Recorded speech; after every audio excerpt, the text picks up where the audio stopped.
Hi, and thanks for starting off another week with us here at Your News Today. This one on March the 4th, this one on a wintry note. Exactly the same for tomorrow. 31 and 12, your daytime high and low for today and tonight, and for tomorrow and tomorrow night as well. A slow climb out of that hole to the tune of 32 degrees on your Wednesday. We'll see the 40s, the possibility of some rain and snow by the end of the week, and then temperatures continue to improve for the weekend. Sad to say, so do rain chances after a February of 2019 that ended up much wetter and warmer at the Jackson National Weather Service, and for most everyone as well. 8.87 inches of precipitation, most of that in rain, obviously, just for the month of February, and that beat very handily the previous record of 8 inches, which was just, of course, last year, to no surprise. The Jackson Weather Service also tied for the fourth warmest February, some 5.5 degrees above normal as well. Headlines, not necessarily this evening the ones I had planned. I'll give you a glimpse as to one that I'm working on. I got pushed to the back burner just a bit by some other news that we had to cover today, that including rural, for the most part, superintendents from rural districts traveling to Lexington today, where they're trying to stave off another hit as they keep coming. This one equating to maybe $25 million pulled from public schools to private schools. We'll talk with our local superintendent who just returned from that meeting, came by the newsroom earlier today, and we'll have more on that in just a few seconds. Some arrests to pass along where I suspect everyone will be tuning to beginning at 8 o'clock tonight, and a lot of other news and information as we get ready to finish or get ready to get into the rest of tonight's show. I just alluded to it briefly Monday night, but after the Kentucky House of Representatives passed that permitless concealed carry bill by a vote of some 60 to 37, the governor of Kentucky, Matt Bevin, has officially stated over the course of the weekend that he will sign that into law. And if so, that means that any Kentuckian 21 years of age or older who is able to lawfully possess a firearm will be able to conceal it without having a permit. 60 to 37 was the vote. It also will still require those individuals, people from Kentucky, to have a permit if you're traveling in a state that requires as such. He did say that he would sign the bill, of course, still opposed by several organizations, the Kentucky Fraternal Order of Police, supported obviously by the NRA. I've got some good news number-wise for you tonight. The United States Department of Labor is giving almost $2 million in grants to EKCEP, the Eastern Kentucky Concentrated Employment Program, to help folks who lost their jobs due to the decline in the coal industry. Senator McConnell says that coal miners in the Commonwealth and in Eastern Kentucky in particular have suffered enormously over the last several years, resulting in the loss of thousands of high-wage jobs in a region facing serious economic challenges. EKCEP says these funds will go towards furthering their workforce retraining and re-employment initiatives that they have already in place. $1.75 million to be exact. After more than 12 years in the making, U.S. Senate Majority Leader Mitch McConnell says that the president has promised him personally that the new Veterans Affairs Hospital in Louisville is going to be funded in the president's 2020 budget. If approved, the $450 million in that budget would pay for the entire Veterans Affairs Hospital to be built. The budget they expect to be released sometime before the end of March. And if it is in there and intact, McConnell says they could break ground on property that they've already had for quite some time in Louisville as soon as next year. And the unemployment rate in Kentucky is at its lowest rate since, 19 years ago, back in 2000. The Education and Workforce Development Cabinet says that Kentucky's annual rate was down not down, but at 4.3%, down from 4.9 this time last year. It was 4.2 back in 2000. It's the first time it's been that low. Kentucky's remains, we're still above the national average. The U.S. annual employment rate was 3.9%, and a total of almost nearly 40 states have a lower unemployment rate than Kentucky.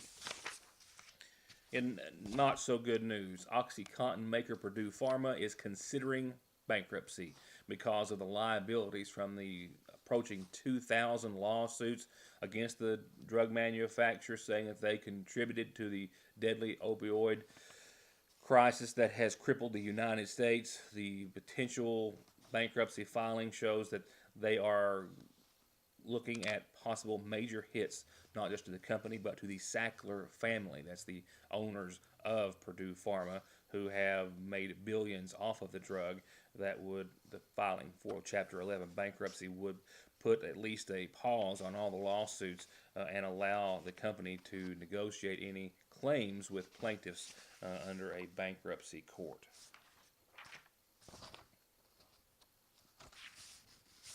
I'm going to take a quick pause for just a message or two. When we come back, we'll hear what school superintendents are saying is the latest hit to them financially for McGoffin County. It could be about another $80,000 taken out of their budget that is already coming up short. I'll be right back. Check out the newest arrivals at Gateway Motors, like this 06 twin-turbo V8 all-wheel drive Range Rover, this 06 Jeep Commander full-size trail-rated luxury, this 05 GMC Yukon with third-row heated seats loaded up, and they've got an 08 Nissan Frontier four-wheel drive V6 automatic with only 122,000 miles. And this 06 F-150 has 119,000 original miles. And you can drive off in any or all of these for about $200 a month at Gateway Motors in Sayersville. 349 cars. Founded in 1974 on the idea that we all deserve and need the very best in medical services and patient-oriented care, but at reasonable prices we can afford, Big Sandy Healthcare and Hope Family Medical Center have also put together a team of professionals and providers, all at one location, all with you and your family in mind. With pharmacy, dental, lab and x-ray, pediatrics, adult medicine, behavioral health, and more. Come see us, for anything, at Hope Family Medical Center in Sayersville. Spring can't get here fast enough, but new spring fashions can, and they're already coming in at the seasonal shop.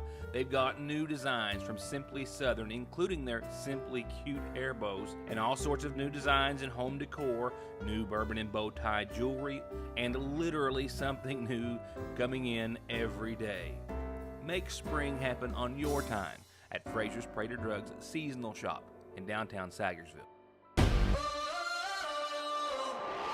It's taking over, there's no escape. You better get moving, ready or not. It's about to go down, here it comes now. Get ready, get ready. Moving, ready or not, get ready.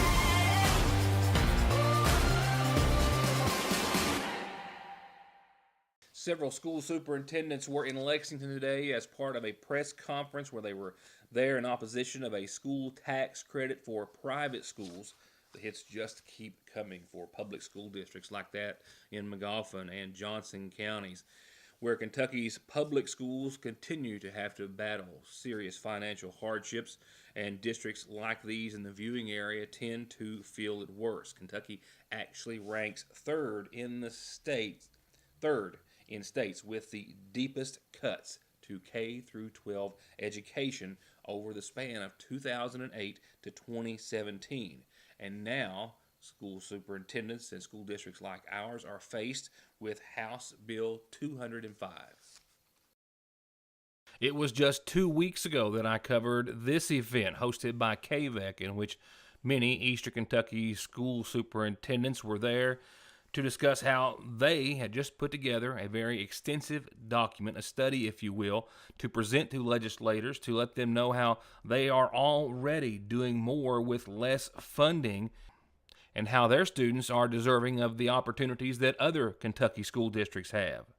And now they're faced with House Bill 205, under which scholarship tax credits would allow people and companies and businesses to get a tax credit if they made a donation to a scholarship granting entity that would give those scholarships to private schools, pulling about $25 million possibly from Kentucky's public school system. And superintendents like McGoffin County's Scott Helton traveled to Lexington today to make sure that Kentucky legislators realize the effects that House Bill 205 would have. The biggest concern that we had today was that this bill that we're talking about goes to committee tomorrow. and if it makes it out of committee, then it's going to be voted on. One of the things that we're hearing, and grant you, I'm just talking after some of our legislators, and not legislators, but some of our representatives that deal with our legislators that represent schools and school districts and superintendents and such forth, that they are confident that the legislators think that this won't impact us. They're saying that the legislators are saying 1% of our, if we lose 1% of our funding, student population for this to private schools, that it won't impact us that much, but that's not true. That's not the case. If we lose 1% of our student population in McGoffin County, that's 20 students. For every student that we have, it's $4,000 of funding we receive from the state. So that's $80,000. But $80,000 may not sound like a lot of money to a school district, but that loss of 20 students may be spread out across 5 or 6 grade levels, and I don't lose enough to lose a teacher, so I'm not going to cut a teacher. I still have to pay that teacher's salary. I still have to haul those students on the bus. I still have to run those buses. I still have to heat that building. So basically, in essence, I'm not going to save any money by losing the kids. I'm still going to be out all the expenses, pretty much, that I would incur with them being there. So there's some false information going out that it won't impact us. It does. I brought you some information about some of the things that are still going on. We're not funded for transportation at this time, fully funded. We're not funded for textbooks. There's a lot of things that they need to be focusing on that would help bring our funding back to where it needs to be. Since 2008, we've been gradually losing money in the school systems over that number of years, 10 to 11 years. And with this legislation that's coming through, it doesn't look like that there's going to be any money in there. You may have heard about a bill that went through last week, school safety, that involves school safety. It was a great bill. Don't have any problem with that one. But the problem was they didn't fund it. So there's some things in there for mental, to help with the issues with mental education and as far as counseling and things of that nature. They want us to provide a counselor for every such number of students. And I was speaking to some of the superintendents in surrounding counties, and we're actually better off than a lot of them. Some of them only have 4 counselors for the entire district, and they have 12, 14 schools. So we're a little bit better shape than that. But if that comes to for us to have to fund that, they're talking about funding it next year, but if we were to have to fund it, that could be a big expense, because we're going to have to add an additional 3 to 4 counselors within the entire district. Not that it's not needed, but that funding is something that's needed to go along with that. Helton also reminded us that they've also seen over the past several months or past few years professional development cuts. Insurance rates, of course, have continued to climb. They lost the unmined mineral tax, which that also meant a loss of about $80,000 to the McGoffin County School District. Funding for new teacher training also cut, and that list continues. We'll keep you up to date on 205 and how it fares, rather, throughout the rest of the week. Well, this was a story that I had the privilege of filming. I've got about 2 hours of it, and a few other things came up, including that report today, which has kept me from getting a final edit on it. But we're going to have plenty of time to talk about it later in the week, and I suspect we'll have a little more to add to it after tonight's airing of The Voice, where we're once again anticipating another battle round from Nathan and Chessie Arnott. I'm more confused. Yet I look for the light through the pouring rain. You know that's a game that I hate to lose. I feel unrestrained, ready to shame. Oh, give me the people to free my soul. Wanna get lost in your rock and roll and drift away. Oh, give me the people to free my soul. Wanna get lost in your rock and roll and drift away. With not many other options of having a venue to play, they chose the very cozy confinement of the Sayersville Renaissance for a flash sale is not correct, because this was a free concert, and they basically put it out there on social media. First 50 people who respond get tickets to the show. That took about 10 seconds for that to happen. And of course, the media gets to come too. And we got treated to a couple of hours of Nathan and Jesse Arnott singing some originals, some covers, and some things that kind of give us a glimpse as to where they're headed together and individually, musically. And it's going to be a great interview. I spoke with them. I spoke with members of the audience, and it was just a great evening and just too great to get done on the air tonight. Before what we think is going to be their next appearance in The Voice, and I think I'm including Nathan and Jesse too, can only assume, but no one's really certain that their next appearance is going to be on the show tonight or referred to like it was last week when they go their next battle round. We suspect it will be, but right now it's kind of a tune in and let's wait and see, and that's exactly what we'll be doing. And you'll be seeing this exclusive story here on Your News Today before the end of the week, and perhaps I'm thinking sooner than later. It's going to be a good one.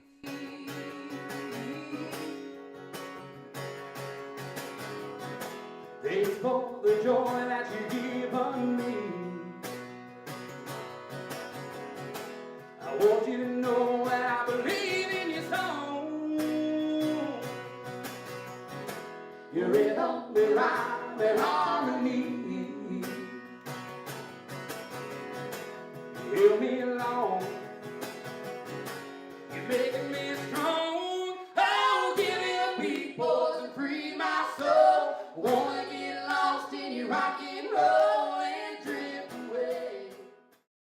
The flu and flu-like illnesses are widespread in Kentucky, and they're not going away anytime soon. So odds are, if you aren't or haven't been sick, you likely will be. And Parkway Pharmacy has exactly what we all need to fight it and any other cold or illness. From immune boosters for adults and children as young as 2 to all-natural homeopathics made right here in the United States of America. They can help prevent you from getting sick or get you fast relief if you already are. With great tasting and easy-taking gummies, powdered mixes, rapid-melting fruity tablets, and syrups at Parkway Pharmacy. You're guaranteed to save a lot this week at your Sagersville Save-A-Lot. Ground beef's on sale, 3 pounds or more in family packs, just $2.19 a pound. Bottom round beef roast, $2.69 a pound. Need something on the sweeter side? How about honey buns, nutty bars, or oatmeal cream pies in the big packs? 2 for $6. Pepsi products are 3 for $10. Banquet pot pies are just 69 cents. And Betty Crocker cake mixes are on sale, 99 cents each. Price is good through Tuesday, March the 5th, only at your Sagersville Save-A-Lot, and check out their new website at savergroup.com. Just in at Parkway Gun and Pawn, and everybody was eyeing this one, a lever action Adler Arms 410. And this Maverick over and under 12 gauge, another over and under 12 gauge by TriStar. And if you're looking for something air-powered but still potent, this Ruger 22 caliber rifle will have you covered, and this Gamma 177 is just in stock. And they've got the latest in personal protection in all the calibers and in all the names and styles that you're looking for, and they won't last long at Parkway Gun and Pawn, 349 Pawn. If you've been injured in an accident, make no mistake, it's all about the money. Considering filing bankruptcy, it's all about the money. I'm attorney Jeff Lovely. I represent injured people who deserve all the money they can get. I represent people who deserve to keep their hard-earned money. If you've been injured or considering filing bankruptcy, call me at my Sayersville office at 349-4522 or at my West Liberty office at 743-1965. Don't drive or let your family drive in this or this before doing this. Stopping at Conley Tire in Staffordsville for brakes, oil, alignment, and of course, tires. Thousands of tires in stock every day to fit anything with 6 months no interest financing and over 33 years of quality service with a smile. Conley Tire in Staffordsville.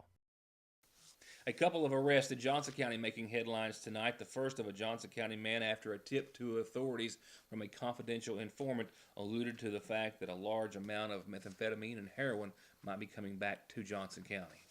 Saturday morning at around 3 a.m. on Kentucky 1428 in Johnson County, members of the Paintsville Police Department, including Chief Rowe, acted upon information that they had received from a confidential informant that this man, 26-year-old Christopher Blair, was bringing a large amount of crystal methamphetamine and heroin from Lexington back to Paintsville for the purpose of trafficking. After they found him at a gas station and after placing him in handcuffs and in custody, they then conducted a search and found 7 baggies, all with a large amount of crystal meth, what was believed to be crystal meth, and a brown-looking powdery substance that they believed to be heroin. They also found a couple of other items, including a small pill and some paraphernalia. The arrest citation doesn't list the exact quantity of the drugs that were found, only saying that it was a significant amount of heroin and crystal methamphetamine that was taken. We will try to find out more about the arrest and the investigation, as Blair still sits in the Big Sandy Regional Detention Center. And this Warfield, Kentucky woman was arrested for theft and endangering the welfare of a minor, a 7-year-old grandchild, in her custody while at the Paintsville Walmart over the course of the weekend.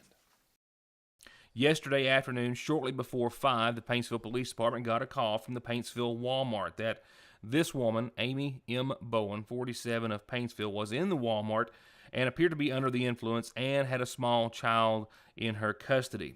Authorities arrived. She was still in the store, and when she was approached, they saw that she had obvious signs of impairment, her speech, her balance, and that she did have a 7-year-old child in the store with her, her grandchild, who wasn't near her at the time.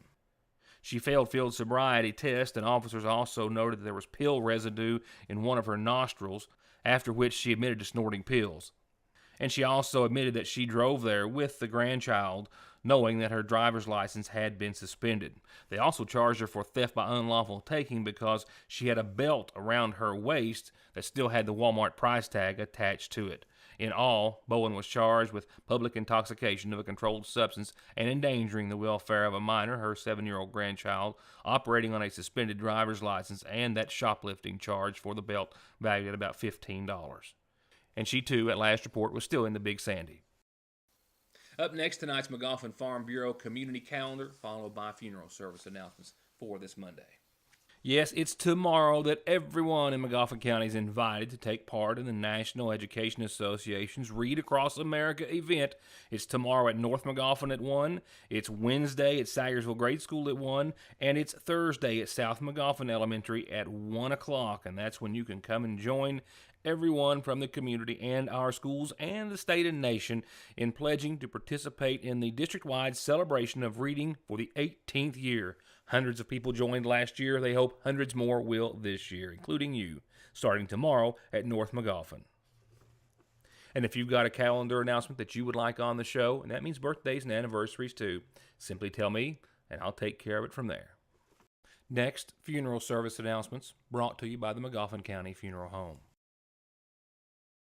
Connie Sue Owens Cecil, 72, of Southeast Licking River Road, passed away on Saturday, survived by her husband Don and her daughter Beth Cecil. Visitation is this evening and until services start tomorrow morning at 11. Tonight's visitation and tomorrow's services from the McGoffin County Funeral Home, with burial following at the Arnett Cemetery at Swampton. 89-year-old Molly Mae Williams Owens of Lick Creek Road passed away on Friday. She was married to Proctor Owens Jr., who preceded her in death, while she survived by her sons Danny Ray, James Jasper, Timothy Dean, Proctor III, and Chester Owens, and daughters LaDonna Bailey, Dorothy Helton, Elizabeth Jane Arrington, Regina Renee Cooper, and Jacqueline Conley. Visitation continues tonight and up until tomorrow's services. They'll start at 2 from the McGoffin County Funeral Home. And 62-year-old Patricia Lynn Crace Janes of Bansville Borders Road passed away yesterday, married to Howard Janes, who survives. As well, she's survived by sons Bobby and Robbie Helton and her daughter Dolly Crace. Visitation is tomorrow after 6 and before Wednesday's services that are set to start at 1 o'clock in her honor, all from the McGoffin County Funeral Home. I'm Bill Tinker. I've spent the past 19 years defending insurance companies in car crashes, truck crashes, and slip and falls. Are you involved in a case like that? Is the insurance company giving you the runaround about your medical bills, your benefits, or your lost wages? contact me at McFarland Tinker Law Office. With our combined experience of over 58 years, we're here ready to work for you. Whether it's game time, family time, or any kind of fun or hungry time, it's always a perfect time for the party platter from your Sagersville Lee's famous recipe. 20 crispy buffalo wings, 20 hot and spicy wings, fried pickles, cheese sticks, jalapeno poppers, mini corn dogs, jumbo breast strips, and spicy jumbo dippers. It feeds a crowd for only $34.99, and you get $3 off if you call and order one at least a day ahead. It's party time at your Sagersville Lee's. From brakes, exhaust, suspension, fluid changes, to expert collision and auto body, to turning your 4x4 or diesel from mild to wild, get real auto maintenance, paint, and repair at Black Smoke Performance in Dixie of Sagersville. 349-8785. At Sagersville National Bank, they know your house is much more than your home. It's an investment, and for many of us, the biggest we'll ever make. And whether it's for needed repairs and maintenance, or a new addition or renovation to give you some more room and more equity, let Sagersville National Bank deal with all the financial work and worry. Real and real competitive, hometown, homegrown, home improvement loans at Sagersville National. A quick reminder, because I won't be able to tomorrow night, it was already scheduled, I think, a fundraiser at your Sagersville Dairy Queen, 5 to 8 tomorrow night, where I think 10% of the proceeds will go to be donated to the McGoffin County Rescue Squad. And after all the losses that they incurred due to the flooding that we saw here just days ago, it's more important than ever. And they were already, the winter is a very hard time financially for the Rescue Squad, and then this certainly added a lot of insult to injury. So if you can, stop by your Sagersville Dairy Queen tomorrow, anytime from 5 to 8 tomorrow evening, and eat. And you can also, of course, leave a few extra donations for the squad as well. Well, it returns tonight to the Expo. We're talking about the girls bracket for the 15th region. Johnson Central and Shelby Valley tipping off in just a few moments. The other semifinal round, Floyd Central and Pikeville at 8 o'clock. The girls' championship is tomorrow night. Well, most of you are very well aware of the fact that the boys wrapped up over the course of the weekend. Johnson Central 66, Pikeville 61, your final score. Johnson Central going back to the state tournament where they have been before, this time taking on the tough Trinity school from out of the Louisville area. That will be this Wednesday afternoon at 1:30. We'll be keeping you up to date. I'm sure it's going to be another exciting trip for the Johnson Central Golden Eagles. With that said, here's an updated forecast for you that's got more cold tonight and tomorrow night, and then precipitation chances ramping up by the end of the weekend, certainly for your weekend. 12 degrees for your cold low tonight. It was a cold one out there today, and you can just pretty much expect a carbon copy tomorrow. Partly cloudy skies tonight. Northwesterly winds 3 to 8 miles per hour. West-northwest winds. And then tomorrow we'll see another 31-degree day, pretty much right on par with what we saw today. Another 12-degree low tomorrow night. We'll see the sunshine a little earlier tomorrow than we did, but we're also going to see westerly winds 8 to 13 miles per hour, maybe gusts upwards of 20. Going to be a blustery cold day tomorrow. Wear a coat, a good one, a toboggan, gloves. You know the drill. Mostly cloudy tomorrow night, still dry. Still sunny midweek, 32 and 21. I know it's cold, but at least it's dry. Mostly clear Wednesday night. And then the rain/snow makes its way back into the picture after Wednesday. By Thursday, I think a 30% chance of rain, mainly in the afternoon, say after 4 o'clock or so. We'll see a below freezing 29 Thursday night, which means there's a chance we're going to see some rain change over to some snow on your Thursday night. No accumulations being tossed around as of right now. Not looking for any significant ones at that as of right now, but we'll talk more when Thursday gets a bit closer. But definitely rain in the latter half of the picture on Thursday, changing over to snow Thursday night with a 29-degree low. That sets up with a Friday where we have a chance of snow in the morning up until the time we hit about 48 for daytime highs, and then we'll see rain thereafter. Rain continuing Friday night, rain Saturday. Temperatures climb, but so do rain chances. A likelihood Saturday at 80%. Sunday 64, but rain in the picture maybe through midday, and then we'll start to dry up, see partly cloudy skies, and then temperatures fall back down starting at the first of next week with a 52-degree Monday. That's a wrap for this Monday, just getting started on a week's worth of coverage that you'll only find here on Your News Today. Thank you for watching. Enjoy the rest of your evening. Hope you're tuning into The Voice like the rest of us, and we'll see you back here tomorrow night.